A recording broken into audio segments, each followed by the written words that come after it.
Forgotten Sisters is probably I'm going to say like my most thoughtful and quiet book. So I would think of it's more gothic. So it's like a gothic, quiet, psychological, but it also has detective fiction within it. And so it follows Anna and Jenny, who live in a historic bungalow on the banks of the Chicago River, and they are aware of a growing number of men being found dead in the river. And two detectives notice some connection between Anna and Jenny's house, and they start investigating the crime. And it is an adaptation of Hans Christian Andersen's Little Mermaid. It also deals with a massive historical event in the city of Chicago.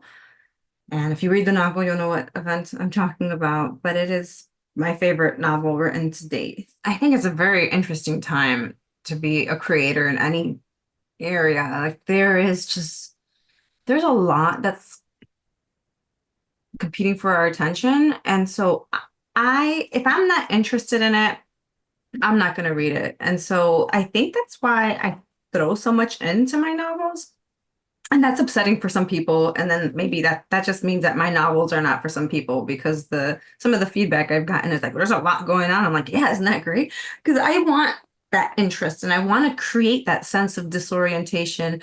And so when a reader tells me I was so confused, I had no idea what was going on, I was like, that's what I was trying to accomplish. I want to create this kind of like Alice in Wonderland. You have no idea what's up or what's down. And I think that's part of life too. Like you wake up in the morning, you're like, what the hell do I have to do today? And then that's life. You're so confused all the time. There's a lot going on. And so I want to create something that's interesting. And I'm of the belief that there are no new stories. Many of us are just taking things and looking at them from a different perspective. And so that's what I've been able to do with fairy tales. And I think that's like that's just my comfort area. And it probably stems from childhood. Those were the first stories I was told. And I know if I have that, I'm safe. I wrote a haunted house story. I never thought I'd write a haunted house. And I had a lot of fun with it because since I always write about Chicago and Chicago as a place, I was like, well, what if I write a house that's just a really moody house? And so the house is like responding to them with drips happening and, the tub filling up by itself and all these strange things. And then I'm just personally fascinated with like Chicago architecture, and I got to have some fun researching like the old Sears. You used to be able to buy a house from a Sears catalog. That's so cool. And so it's one of these old houses that a family plucked out from a Sears catalog and purchased all the lumber and built the house themselves. And so I wanted to write about that. Like, what does it mean to live in a house that's been in your family as long as your family has been in this country?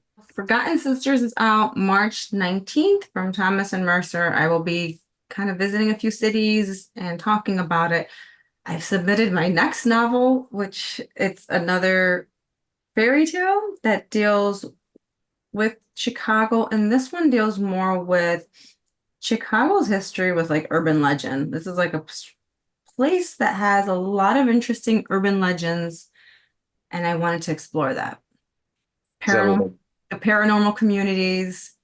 There's just a lot of, I guess I can mention one aspect. So one of the things that I mention in the book is Bachelor's Grove, which is supposedly not only the most haunted cemetery in the United States, but the most haunted cemetery in the world. Bachelor's Grove was founded by a German family, I believe, like in the 1800s. And over time, it's like not even used anymore. I think there was like 80 burials there in the 80s, 70s and 80s, kids would like hang out there and drink and kick over headstones, and some bodies were like dug up and bad things were done, grave robbing and whatnot. And so I wanted to talk about urban legends. And so that's like one of the urban legends that I talk about in that book. I will mention it here. Why don't you'll get the first? So it might change. So the first time I'll mention it is Red Gate Woods.